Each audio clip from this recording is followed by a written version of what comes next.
নির্ণায়কের আরও কিছু ধর্ম আমরা আলোচনা করব। কোনো নির্ণায়কের যে কোনো সারি বা কলামের প্রত্যেক ভুক্তিকে দুটি সংখ্যার যোগফল রূপে প্রকাশ করা গেলে নির্ণায়কটিকে দুটি নির্ণায়কের যোগফল রূপে প্রকাশ করা যায়। উদাহরণ হিসাবে আমরা একটি ডিটারমিনেন্ট নিই, a1 plus k1, a2 plus k2, a3 plus k3, b1, b2, b3, c1, c2, c3। আমরা এই ডিটারমিনেন্টটিকে বিস্তৃতি করব। প্রথম অবস্থায় প্রথম কলামের প্রথম পদগুলো নিয়ে আমরা একটি কলাম তৈরি করি, a1, a2, a3। তারপরে আমরা দ্বিতীয় কলাম এবং তৃতীয় কলাম নেব, b1, b2, b3, c1, c2, c3। অনুরূপভাবে আমরা এখন প্লাস দেব। প্লাস চিহ্ন দেওয়ার পর প্রথম কলামের প্রথম অংশগুলো নিয়ে আমরা একটি কলাম করলাম, দ্বিতীয় অংশগুলো নিয়ে অর্থাৎ k1, k2, k3, b1, b2, b3, c1, c2, c3।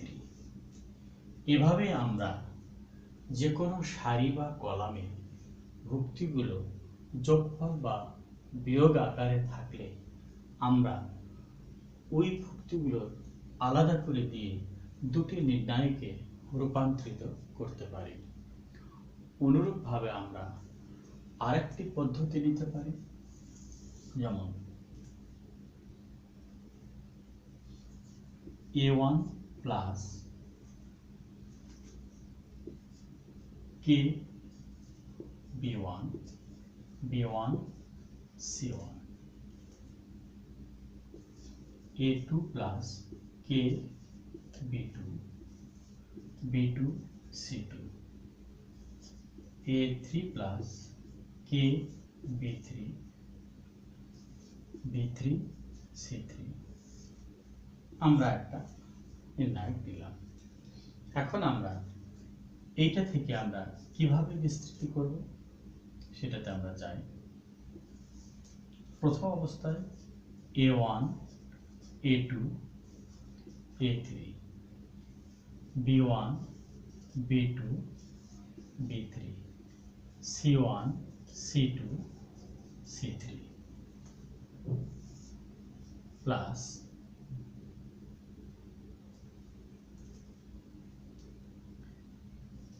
k into b1, b2, b3, b1, b2, b3, c1, c2, c3। এভাবে আমরা কোনো ধ্রুবক যদি গুণ অবস্থায় থাকে, একই জাতীয় থাকে, তাহলে আমরা সেটাকে কমন নিয়ে বের করে নিতে পারি। তারপরে আমরা এটাকে বিস্তার করলে আমরা দেখতে পাই যে প্রথম কলাম এবং দ্বিতীয় কলাম একই জাতীয়, অর্থাৎ দ্বিতীয় অংশের মানটি আমাদের শূন্য হবে। এভাবে আমরা যে কোনো নির্ণায়ককে বিস্তৃত করতে পারি। এখানে আমরা জানলাম যে কোনো নির্ণায়কের যে কোনো কলাম বা যে কোনো সারি, মানে এখানে প্রথম কলামে দুটি পদ নিয়ে একটি করে রাশি, তাহলে প্রথম কলামের প্রথম অংশগুলো নিয়ে আমরা একটি কলাম নিলাম, দ্বিতীয় অংশ নিয়ে আরেকটি নির্ণায়কের আরেকটি কলাম নিলাম, নিয়ে আমরা এভাবে বিস্তার করলাম। আবার এইটাকে যদি আমি অন্যভাবে দেখাই, a1 plus k b1, a2 plus k b2। প্রথম অবস্থায় আমরা a1, a2, a3 এবং দ্বিতীয় কলাম এবং তৃতীয় কলাম নিয়ে একটি নির্ণায়ক তৈরি করলাম। আবার দ্বিতীয় অংশে কে কমন নিলাম, কিন্তু b1, b2, b3 এবং দ্বিতীয় কলাম এবং তৃতীয় কলাম নিয়ে আরেকটি নির্ণায়ক তৈরি করলাম। এভাবেই আমরা নির্ণায়ক গুণ বিস্তৃতি করে থাকি।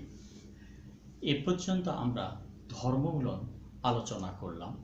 পরবর্তী ক্লাসে আমরা নির্ণায়কের বেশ কিছু অঙ্ক সলভ করব। আজকে এখানেই, আল্লাহ হাফেজ।